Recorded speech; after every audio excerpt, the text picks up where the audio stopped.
Boa noite, queridos. Isso aqui é um pouco diferente, né? Para mim e para vocês. Vocês estão acostumados a me ver ali, o que é comum para vocês e para mim. Mas nessa noite que o Senhor venha falar conosco, eu queria te convidar a abrir a Bíblia em 1 Coríntios 12. Hoje a gente vai seguir a série em que a gente trata do papel do Espírito Santo na vida da igreja. E hoje a gente vai falar especificamente sobre o serviço cristão e sobre o papel do Espírito Santo em inspirar dons em nós. Então, o tema da pregação hoje é ungidos para o serviço, o glória. Vamos abrir em 1 Coríntios 12. Eu queria antes recapitular um pouco do que o reverendo Diego disse no domingo passado. Ele tratou para nós um pouco sobre o Espírito Santo, as características do Espírito Santo. Deixa eu me equipar aqui, me posicionar, vamos lá. Ele tratou primeiramente do Espírito Santo como um agente da regeneração e da santificação. Correto? O Espírito Santo é uma pessoa na Trindade, ao contrário do que nós vemos sendo pregado e difundido na igreja em muitos locais. O Espírito Santo é uma pessoa que demanda de nós relacionamento. Então, esse é o primeiro ponto que o reverendo Diego trouxe no domingo passado. Falou sobre a necessidade de nascermos de novo, uma vez que somos regenerados, o Espírito habita em nós, e a partir daí ele passa a trabalhar em nós, como mencionei, para regeneração e santificação.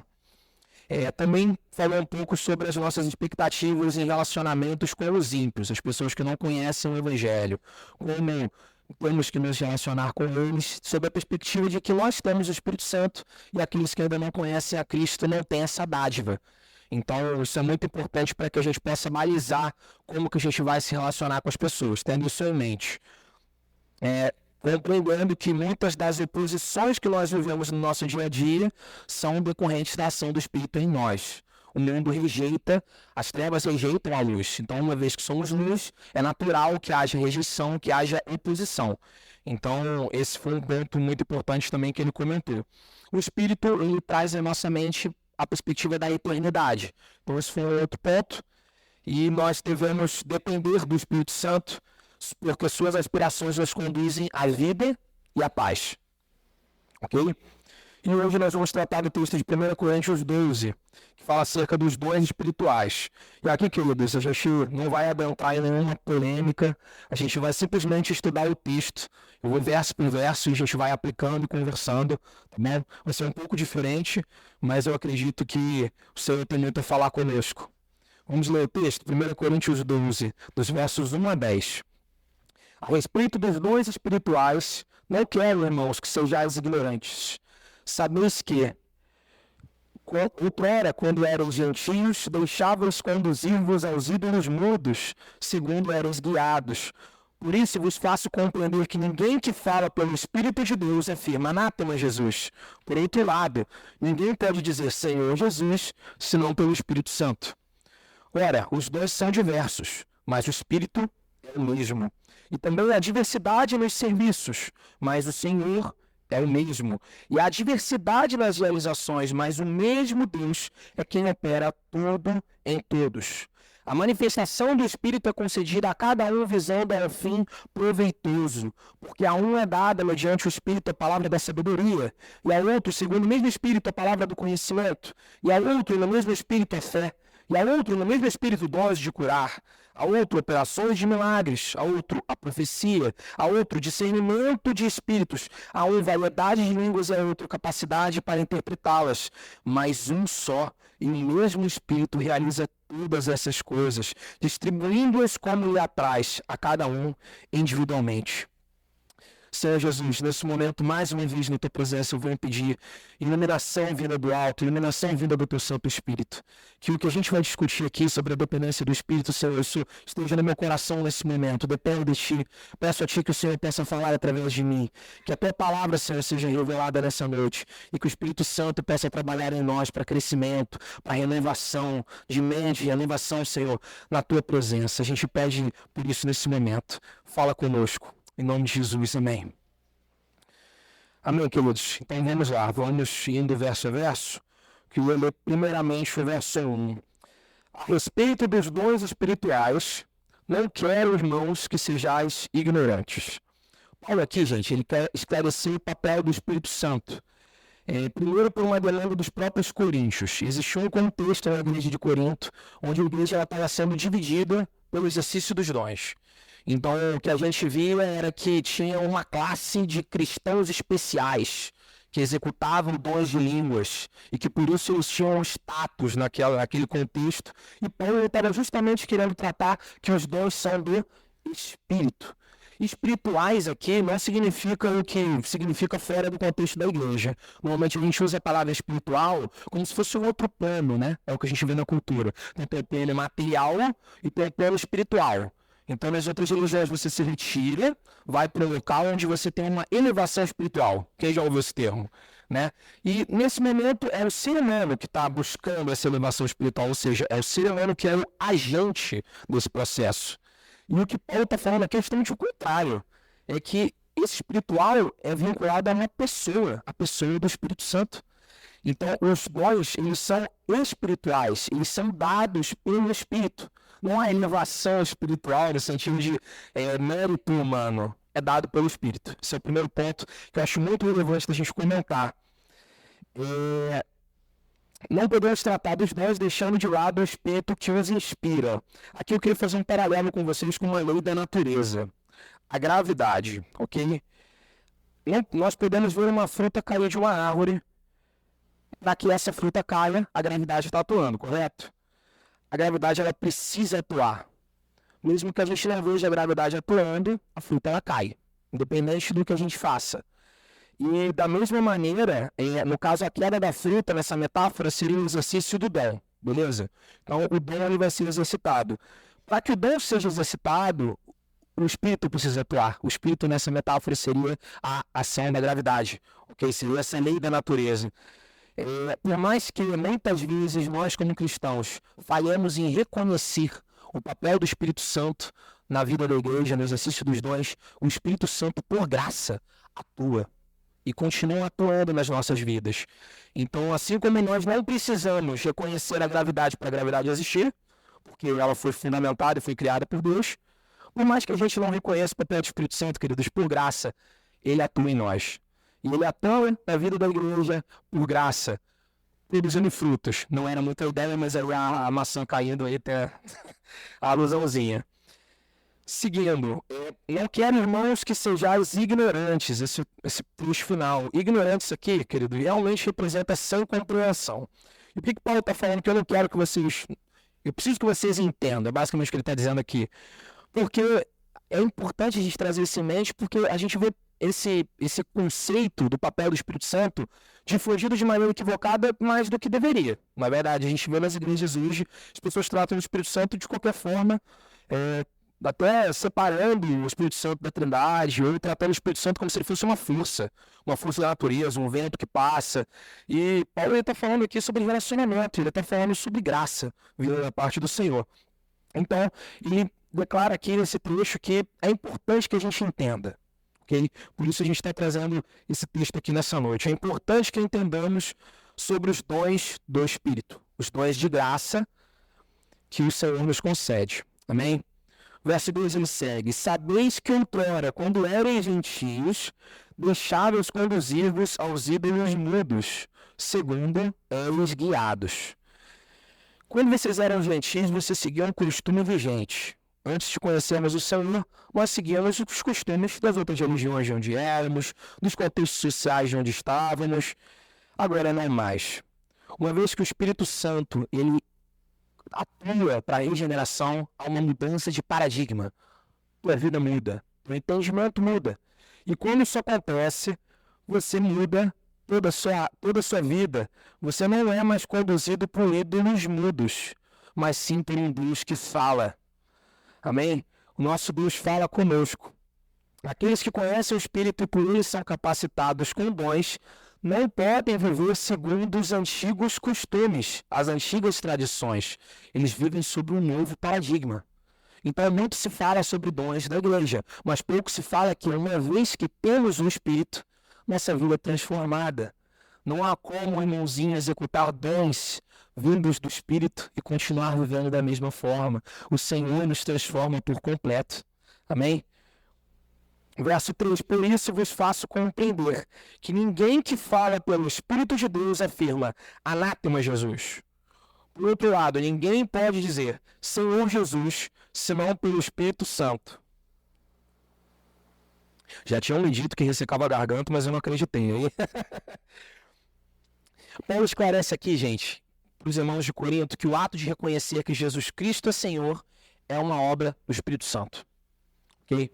Essa é, para muitos teólogos, a principal obra do Espírito Santo. Trazer para nós o entendimento dos senhorios de Cristo. Okay? Essa é uma marca de cada cristão chamado por Jesus. Reconhecer que Jesus é Senhor. A execução dos dons do serviço envolve um reconhecimento claro do senhorio de Cristo. O mesmo Espírito que nos capacita nos leva a reconhecer Jesus como nosso Senhor. Naquele tempo, onde Paulo, no contexto de Paulo, exclamações como anátema Jesus, amaldiçoando Jesus, eram muito comuns nos recintos onde ele ministrava. Então, o que ele está querendo dizer aqui nesse trecho também é que não há como uma pessoa levantar a voz amaldiçoando a Jesus e ter o Espírito Santo. São coisas que são incompatíveis, porque o Espírito nos leva a reconhecer o senhorio de Cristo. Conforme João 16,14, a obra mais própria e propícia do Espírito é glorificar a Jesus, mostrar a Jesus com toda a sua glória. Por intermédio do Espírito Santo, nós formulamos a confissão básica do cristianismo. Jesus é Senhor.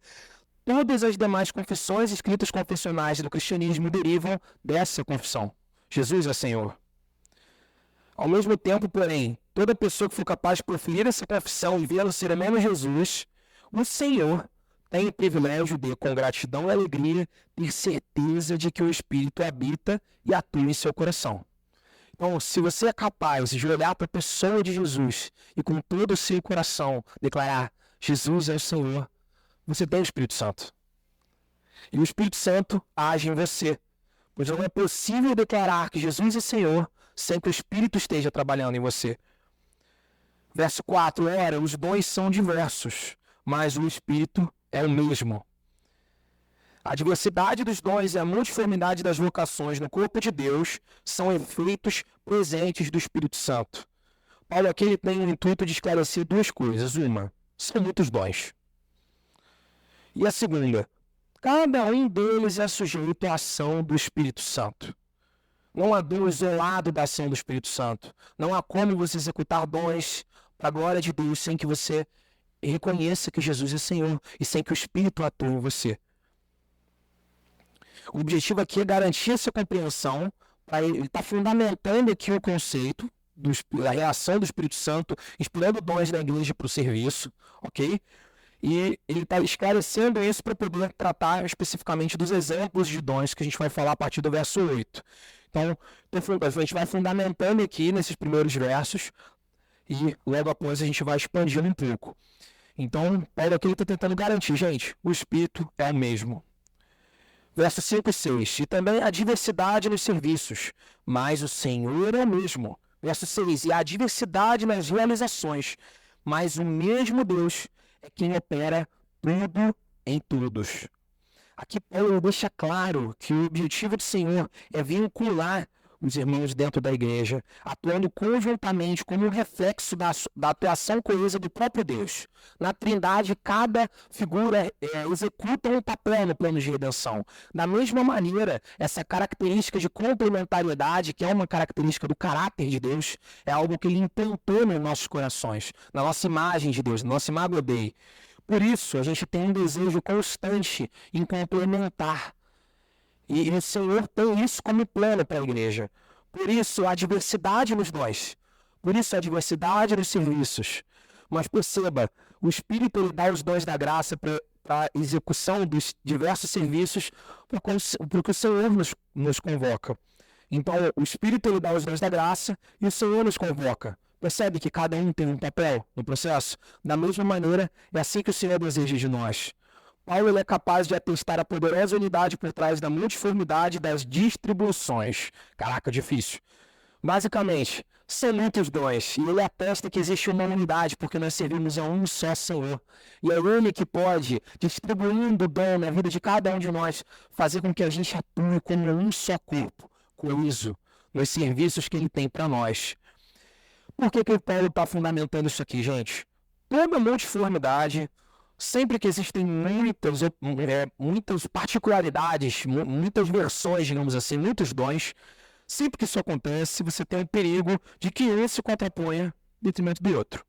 Então o dom, o irmãozinho, ele canta muito para a glória de Deus, o irmãozinho, ele prega muito, o irmãozinho, ele aconselha muito, e a gente cria meio que uma hierarquia cristã, a gente vai criando isso naturalmente. E ele está tentando dizer aqui que, gente, há diversidade nos serviços, mas o Senhor é o mesmo. Há diversidade nas realizações, mas é o mesmo Deus que opera tudo em todos. A igreja de Corinto, com tanta inveja, ciúme e carência de amor, tinha sucumbido parcialmente a esse perigo. Existia essa hierarquia, como eu comentei para vocês. Então, outros dons que eram menos vistosos do que o dom de línguas, por exemplo, eram considerados inferiores. E o que Paulo está tentando dizer aqui é que não. Todos eles originam-se do mesmo Deus. Amém? Verso 7. A manifestação do Espírito é concedida a cada um visando ao fim proveitoso. Mais uma vez, a manifestação do Espírito é concedida a cada um visando a um fim proveitoso. O primeiro ponto, o texto ele fala, a manifestação do Espírito é concedida a alguns. O texto fala, a manifestação do Espírito é concedida a cada um. Cada um de nós que detém o Espírito Santo e é chamado por Jesus pode perceber e deve perceber a manifestação do Espírito. O Espírito ele não privilegia alguns em detrimento de outros. Diferente do que a gente faz como humano, de que a gente estratifica e não, esse aqui é mais importante do que esse, o Espírito Santo ele não faz isso conosco. Quando você é salvo por Jesus, você é incluído no reino de Deus. E a partir daí o Espírito ele atua em todos nós. Ele deve atuar em todos nós, para a glória do nosso Deus. O segundo ponto é, quando um pequeno número de ministros ou de irmãos acumula sobre si todos os serviços, tomando tudo nas próprias mãos, os 10 concedidos a cada um não conseguem se desenvolver. É gracioso da parte do Senhor que haja complementariedade, que haja distribuição, que os irmãos possam se sentir úteis, não somente na casa de Deus, queridos, mas fora da casa de Deus também, no reino do Senhor, espalhando o Evangelho, atuando, discipulando, sendo um exemplo de fé. A gente vai falar sobre os dons mais à frente, mas é importante que a gente destaque aqui que não é do desejo do Senhor concentrar, mas sim distribuir. O Senhor, ele distribui os dons dele para a sua igreja, a cada um de nós. E o terceiro ponto, são concedidos para o proveito. Portanto, os carismas, ou dons da graça, ou dons do Espírito, são 3 termos para a mesma coisa, são dons dados pelo Espírito que não existem para a felicidade e nem para a exaltação de alguns membros da igreja, mas eles devem ser proveitosos para outros, para toda a igreja. Deus não dá os dons para nós para que nós tenhamos alegria e felicidade para nós mesmos, mas para que a gente possa abençoar os outros, para que a igreja possa ser abençoada, para que seja proveitoso. E em razão disso, toda pessoa, todo grupo, todo movimento é condenado quando qualquer um dos dons do Espírito recebe destaque para engrandecimento próprio. Portadores genuínos do Espírito servem e têm tanto a fazer nesse serviço que não lhes resta tempo para observar se enaltecer-se a si mesmos. A gente tem tanta coisa para fazer, o Senhor nos chama para tantas coisas que não nos devia restar tempo para olharmos para as nossas características e para o que o Senhor tem nos dado e nos engrandecermos. Deveríamos estar ocupados a servir ao Senhor. Isso é o coração que nós devemos buscar e devemos pedir ao Senhor. Verso 8, porque a um é dada mediante o Espírito a palavra da sabedoria, e a outro, segundo o mesmo Espírito, a palavra do conhecimento. Então aqui, antes de explorar o verso 8, vou destacar com vocês alguns ensinos sobre as características gerais dos dons do Espírito. Beleza? Primeiro, são manifestos naqueles que reconhecem Jesus como seu Senhor. Como vimos no verso 2. Todos são inspirados igualmente pelo Espírito Santo. Terceiro, são concedidos a cada crente. Todos nós que reconhecemos que Jesus é Senhor e temos o Espírito, somos abençoados com dons. quarto, são dados associados a um serviço. E o quinto, são para benefício de todos. Ok? A partir dessas características, vamos aos exemplos que o apóstolo Paulo traz para nós. Porque a um é dada mediante o Espírito a palavra da sabedoria, verso 8. E a outro, segundo o mesmo Espírito, a palavra do conhecimento.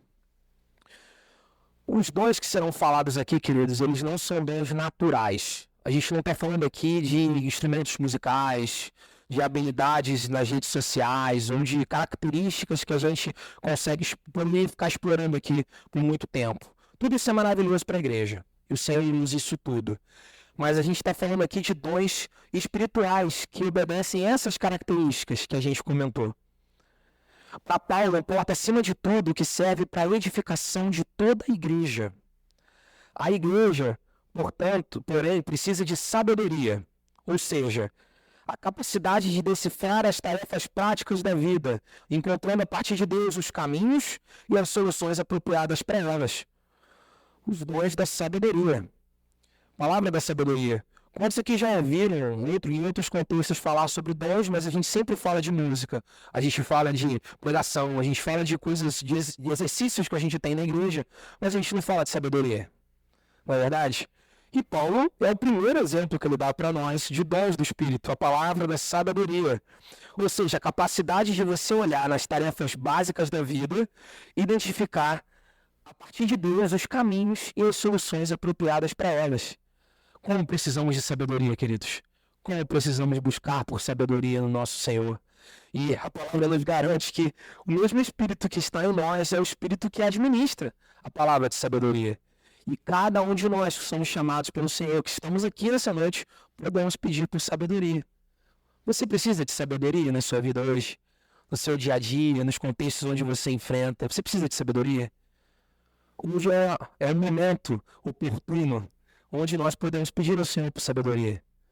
Porque o Espírito que administra a sabedoria está em nós, está aqui nessa noite. Amém? A uma é a palavra da sabedoria e a outra, segundo o mesmo Espírito, é a palavra do conhecimento. Queridos, é até um pouco engraçado porque o apóstolo Paulo separa as duas coisas. A gente imagina que são coisas bem até semelhantes, sabedoria e conhecimento. Mas a separação de Paulo aqui é intencional. Ele está separando porque, apesar de serem semelhantes, há uma complementariedade intencional no plano do Senhor, como a gente já tinha falado. Então, aquele que tem a palavra do conhecimento, que o Espírito Santo administrou a palavra do conhecimento, precisa da palavra da sabedoria do irmão.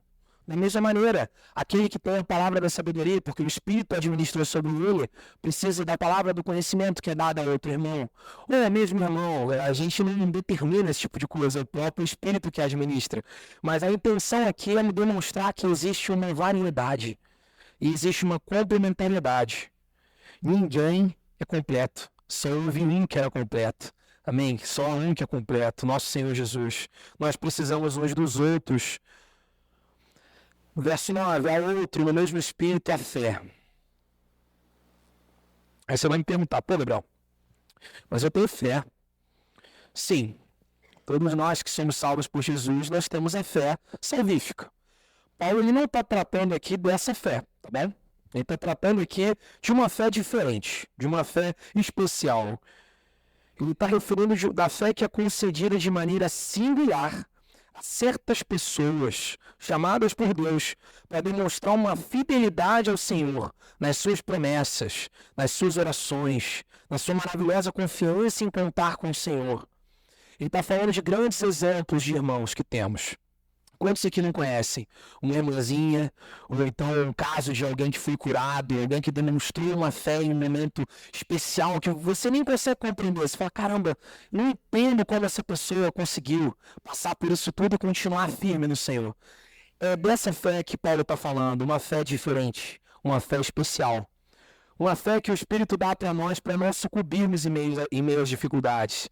E essa fé está acessível a todos nós, uma vez que o Espírito que administra ela está em cada um de nós. Amém?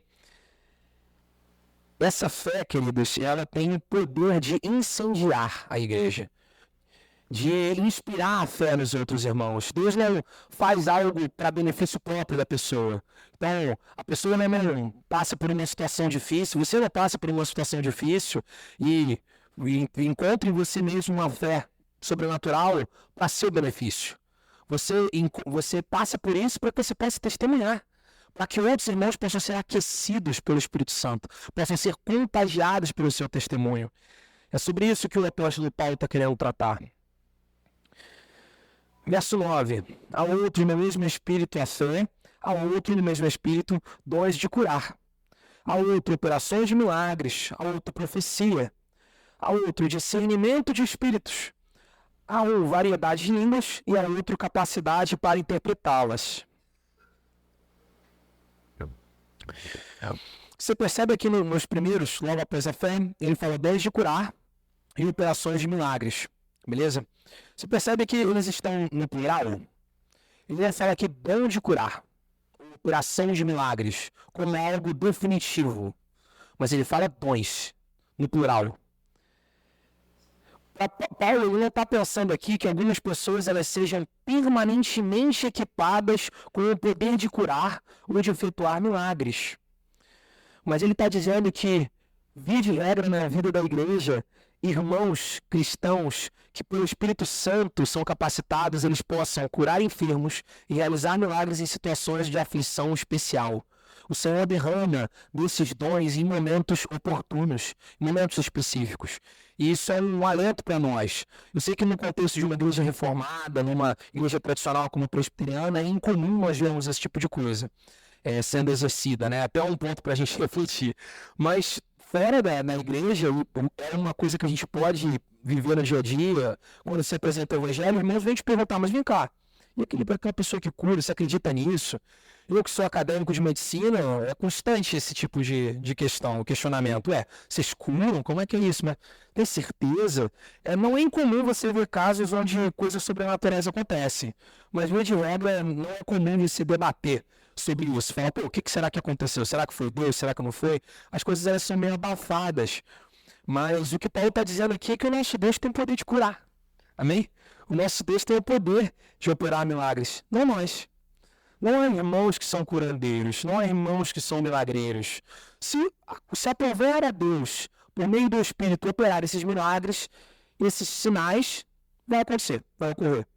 Mas nesse irmão que será capacitado por isso, haverão todas as características que a gente comentou. Para que um dom seja reconhecido como dom do Espírito, é necessário que o Espírito atue naquele irmão. Esse vai para meme, né? Atue naquele irmão. A humildade cristã, o reconhecimento do senhorio de Cristo é uma marca. Se você vê alguém executando um dom especial e se observar na vida daquela pessoa, não há reconhecimento do senhorio de Cristo, suspeite, querido.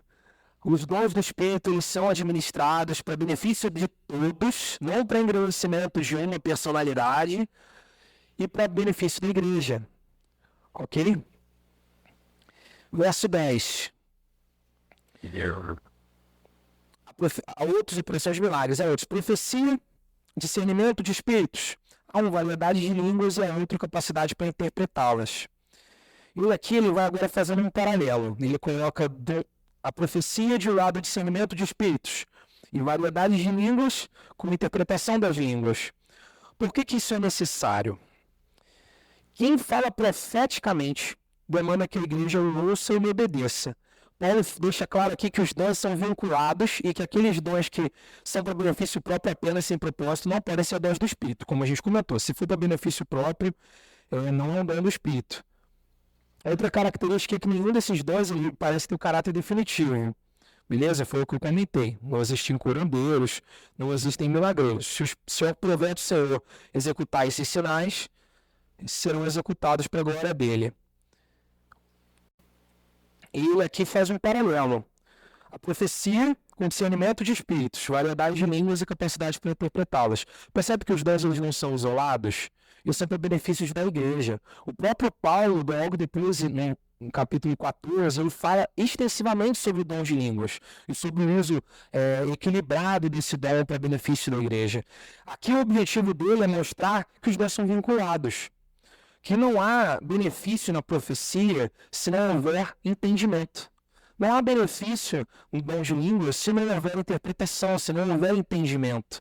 Porque os dons são para todos, não são para somente um e outro irmão. No verso 11, mas um só, o mesmo Espírito realiza todas essas coisas, distribuindo-as como lhe apraz, a cada um individualmente. Um só e o mesmo Espírito realiza todas essas coisas, distribuindo-as como lhe apraz, a cada um individualmente. Aqui ele atribui ao Espírito a mesma atuação que ele afirmou sobre Deus no verso 6, quando diz que Deus, todos os serviços, são inspirados por Deus. Acima de tudo, ele enfatiza que por trás da grande variedade de dons, há um só e mesmo Espírito. Isso deve excluir qualquer supervalorização errada e qualquer menosprezo equivocado de um dom. O Espírito aqui ele aparece como um Senhor completamente livre na distribuição dos dons, concede-os a cada um ao seu modo. O Espírito ele atua na igreja conforme o desejo dele, queridos. A gente não pode controlar, a gente não pode incitar. Não é um ministro com uma voz um pouco mais aveludada, um acorde de Lá menor e todo mundo ali que o Espírito Santo se manifesta. O Espírito Santo é uma pessoa. O Espírito Santo é Deus em nós. Se ele deseja se manifestar, queridos, não há mérito primeiro nisso. Ele cuida da sua igreja. Então, recapitulando, as características dos dons do Espírito que nós vemos hoje. Os dons do Espírito são manifestos naqueles que reconhecem Jesus como seu Senhor. Você reconhece Jesus como seu Senhor? Amém? São todos inspirados igualmente pelo Espírito Santo. Terceiro, são concedidos a cada crente. Cada crente pode pedir ao Senhor pelos dons mencionados. Quantos aqui precisam de sabedoria? Quantos aqui precisam da palavra do conhecimento? Queridos, está acessível para nós. O Deus, que é o Espírito Santo que a gente está tratando aqui, habita em cada um de nós. É uma pessoa que deseja relacionamento conosco. É Deus em nós. São dados associados a um serviço. Os dons, eles não são isolados. Eles não são para benefício próprio. Por que o Senhor tem te chamado? O que tem ardido o seu coração? Você tem pensado sobre isso? Você tem no seu dia a dia refletido e falado, Senhor, por que o Senhor me chamou? O que eu devo fazer aqui? Qual que é o meu papel como cristão no meu trabalho? Qual que é o meu papel como cristão na igreja? O que eu devo fazer, Senhor? Quais são as características que o Senhor me deu? Que não são só inatas, que não vieram no pacote, mas que são extraordinárias, são dadas por Deus. Nós devemos refletir sobre isso, queridos. O Senhor está nos convocando a sermos uma igreja ativa para a glória dele. Os dons são para benefício de toda a igreja. Não há dons só para você. Então, se você percebe um dom vindo da parte do Senhor, uma palavra de conhecimento, uma palavra de sabedoria, busque no Senhor o discernimento, a sabedoria, o entendimento para executar esse dom para a glória de Deus, para a sua igreja. Muitos pensam, poxa, eu não tenho dom algum, porque a gente sempre imagina os dons vinculados a serviço aqui, tudo culto de domingo. Então eu não canto, eu não toco, eu sempre falo, eu vou porque é a área onde o Senhor mais fala comigo, mas eu não consigo dar aula para as crianças, não tenho muita habilidade, eu não me encaixo na cantina, eu não tenho um dom vinculado a um serviço aqui na igreja. Você percebe que em nenhum momento o Paulo falou de vida eclesiástica aqui. Eu falo aqui de culto de domingo. É uma coisa mais basal, gente. É uma coisa mais intrínseca na vida do crente. Sabe? A gente precisa buscar no Senhor o discernimento para servir Ele onde quer que a gente esteja. O nosso coração precisa estar apto e precisa estar desejoso em buscar do Senhor o discernimento. O que o Senhor deseja que eu faça? O que o Senhor deseja que eu faça? Porque a palavra nos garante que quando há um serviço convocado pelo Senhor, o Espírito administra dons. Se o Senhor te chamou para algo, o Senhor vai te capacitar. O Espírito Santo que habita em você vai trabalhar em você e vai te dar sabedoria de onde você não tinha. Vai te dar discernimento de onde você não tinha. O Senhor atua na sua igreja, para a sua glória. O mesmo Espírito que atua concedendo os dons, ele nos aponta para o Senhor, a glorificarmos o Senhor. Essa deve ser uma marca nossa, queridos, uma marca da nossa igreja. De maneira nenhuma os dons da graça são merecidos, são adquiridos por esforço ou conquistados. Muito menos pode se associar a eles qualquer glória. Cabe glorificar unicamente o Espírito, que livremente concede e dota os seus fiéis. O Senhor os capacita. É a Ele que devemos glorificar. Não podemos fazer divisão na igreja qualificando os dons, assim como na igreja dos Coríntios. Nós devemos reconhecer o nosso papel no corpo e a nossa dependência dos nossos irmãos. Porque o Senhor tem te chamado. Você consegue olhar para o lado e ver no seu irmão alguém que pode te abençoar? Nós devemos questionar isso, queridos, porque muitas vezes no piloto automático a gente esquece. A gente acha que o Senhor pode falar de diversas formas, mas esquece que o Senhor pode falar através da vida do nosso irmão. Vamos para as aplicações. Oramos diariamente para que o Espírito esclareça para que o Senhor tem nos chamado. Nós devemos orar porque o Senhor tem te chamado. Confiemos nele e no que a palavra nos garante. O Espírito de Deus nos capacita no momento em que precisamos. Se o nosso coração permanece desejoso em glorificar a Jesus. No momento em que precisamos, nós sabemos que o Espírito Santo vai nos capacitar se nós mantivermos o nosso coração desejosos em glorificar ao Senhor, em exaltar ao Senhor. É para isso que o Senhor nos chamou. Se você se sente distante do Espírito Santo, ou nunca sentiu essa direção em sua vida, ore por isso. Inclina a sua cabeça. Ore por isso. Peça a Ele que Ele aqueça seu coração e te aproxime dele. Eu queria aqui, para ilustrar, trazer um exemplo de uma história de fé.